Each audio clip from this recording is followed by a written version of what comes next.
was really excited to see at Tesla's Battery Day yesterday that their main focus with these new batteries is to reduce the price of energy and to reduce the complexity of building batteries. And one of the main targets they wanted to achieve thanks to these new cells is making even cheaper vehicles than what they already sell. When in the grand scheme of electric cars come, Tesla's pretty cheap. They're coming down to the average selling price of a car, and typically when you factor in cost of ownership, they can match that of internal combustion engine vehicles pretty well. But they're not going to stop there. They want to get to the point where even the upfront cost of electric vehicles can match that of the price point of average everyday gas cars. So a $25,000 vehicle, which they reference several times throughout the presentation, pretty much this is the closest thing we got to, hey, this is the next product we're working on. And Elon has been very, very quiet about future products, which is obviously what we mostly want to talk about. You know, we can speculate all day on Cyber SUV or Tesla van, or Tesla should make a full-size SUV with 3 rows and 9 seats and that kind of thing. We can conceptualize and speculate other types of vehicles, but at the end of the day, the reason Tesla's not announcing products left and right and just constantly being like, and we'll make this, and we'll make this, is because they know ultimately it doesn't really matter how many different configurations of cars they make, the batteries are the main problem. So if they can solve the battery problem, then making more car models, that will take care of itself. That's not the hard part. And we've talked about on this channel a lot about what Tesla's next product will be, whether it'll be a compact, smaller commuter car, or whether they'll go forward with the Tesla van. And after watching Battery Day, it feels like, in the more exciting way, they are prioritizing the cheaper vehicle, which honestly, I didn't really think they were gonna do. I thought because battery supply was so constrained and they're having a hard time scaling battery production, that the Tesla van would come first because it's a lower volume vehicle that they could probably have fairly healthy margins on because it would be selling directly to commercial, and it would be more of a business vehicle, so there would be healthier profit margins and it wouldn't require a lot of volume when it comes to battery packs. But no, sounds like that wasn't really talked about much at all at this event, and while I'm sure a van might come out someday, Elon's referenced it a handful of times. Seeing them talk so much about a $25,000 passenger car that could come out around 3 years from now, so maybe factor in Elon time, that might end up being 4 years, is a lot sooner than I initially expected. And $25,000 may not seem like a giant price jump, considering it is technically possible for you to get a $35,000 Model 3 today. That's a $10,000 jump, which when we're used to talking about $50, $60, $140,000 Plaid Model S vehicles, we see 10 grand and we say, well, that's not that much. But the truth is, that's a near 30% price drop on the Model 3. And my real curiosity comes to what is coming to the Model 2, as so many people call it. How is Tesla going to make a vehicle that can coexist with the Model 3 at such a cheaper, more entry-level price point that can rival that of gas cars? One idea that I've seen thrown around a lot is the idea of basically keeping that design characteristic from the Model 3, sort of like how the Model Y borrowed a lot of design characteristics so that they didn't have to re-engineer a bunch of new parts and they could reuse a lot of the internal components of the Model 3 on the Model Y. Perhaps instead of making a larger version of the Model 3 like they did with the Y, they could now make a smaller version of the 3. And this would involve a 2-door situation, which would kind of go along with the whole Model 2 idea, is that it's basically a Model 3 coupe, which there's been several renders and concepts of floating around online for a while. Obviously, none of them are real, and we don't really know what the design looks like, given it's 3 to 4 years out. It's very hard to really know if they even have a design they're finalized or happy with, but this would absolutely go after a different market, that's for sure, and I think it could allow the Model 3 to comfortably coexist. But if you had a 2-door version of the Model 3 that was so much smaller, but you could save $10,000 and probably still have decent range, given Elon has referenced multiple times that they don't want to make vehicles with a range that's below 250 miles. As they referenced during the presentation, this would have a lithium iron phosphate battery, which they said can reach the 300-mile range mark, and knowing this would likely be a smaller, more compact vehicle means, sure, making a vehicle that cheap and that small would be, for one, very, very low cost to own, because, for one, the upfront cost is exceptionally low, but because the weight is so small and you have these next generation 4680 cells, you would require a fairly small battery pack to go quite a great distance. So if there's a lot of people out there that don't necessarily have a big family, they need to drive around with them, and maybe they just live by themselves or just with one other roommate, and they need a car, but they don't need it to sit 5 people very regularly, a 2-door could work fairly practically. Some of you are probably thinking, yeah, I don't really like 2-door cars, but truth is, you gotta remember, if they just made something similar to the Model 3 with 4 doors, and I don't know where else they would compromise on. Maybe it has a metal roof for a smaller trunk or something. I feel like that would just cannibalize sales of the Model 3 a little bit too much. And Tesla has already expressed that they don't want to go below the 250-mile range mark. So if your idea for a $25,000 Tesla was, well, just make it a sub 200-mile range, Tesla doesn't seem interested in doing that. I don't know. I mean, maybe in the future they'll change their mind. But from what I'm seeing, Tesla is kind of putting that deadline and that goal on themselves that, hey, electric vehicles need to be getting better range, they need to be going further, and they need to get cheaper. It's not one or the other. So I don't think they have much interest in making a sub 200-mile range EV just so it's cheaper. They want the great range and the great price point. So you've got to compromise somewhere, and I'm not sure where else they can compromise on, especially if this is still supposed to be an autonomous, robo-taxi compatible vehicle. They're still saying that it's going to have all the hardware necessary for full self-driving. In fact, by Tesla's terms, this should technically be coming out by the time full self-driving is, level 5 and complete. So I'm really, really hoping I could be right here. I don't want to be right here, but it would suck, in my opinion, if the only way they're expecting to make a vehicle $25,000 is if they're designing a car that doesn't have a steering wheel or pedals. And this is literally just a robo-taxi for anyone who buys it. It doesn't necessarily have to be in the robo-taxi fleet, but there's essentially not going to be a steering wheel or anything in the car. You just get in it, plug in the directions, and it goes. I don't really want that to happen because, for one, I have some doubts about full self-driving being ready, and I really have doubts that the software, or let alone legally, the government will allow cars to be built without steering wheels and not allow anyone to drive it ever, and it will be just completely autonomous. I don't think that's going to be ready in the next 3 to 4 years, but honestly, I wouldn't be shocked if Tesla thinks that, because they're always convinced that full self-driving is right around the corner. Oh yeah, it's basically done. We just gotta cross a few T's, dot a few I's. It'll be out in a month, and then a month goes by and they go, it'll be out in 6 weeks, and then 6 weeks go by and they go, it'll be out next year.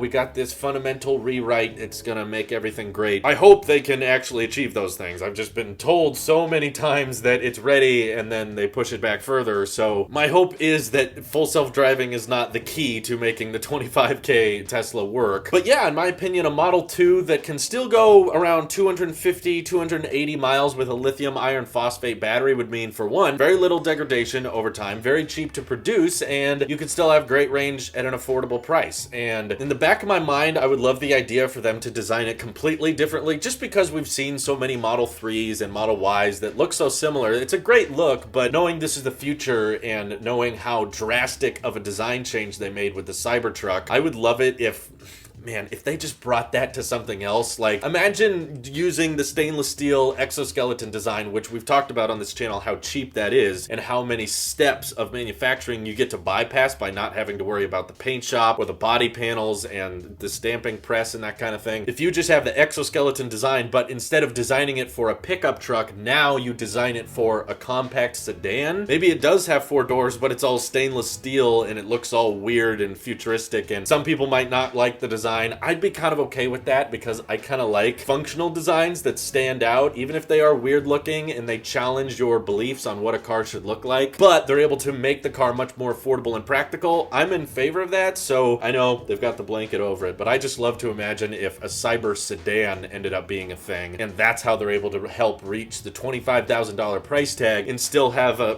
perhaps 300-mile range. That would be awesome. I would love to see that happen, but I'm curious of your guys' thoughts as well. What would you like the Model 2 to be like? How would the specs be? What would the range be? Should they compromise a lot on performance with the Model 2, or do you think that should just be a given since it's a Tesla vehicle at the end of the day? Let me know what you guys are thinking. Thank you all for watching. Hope you have an excellent rest of your day. Take care.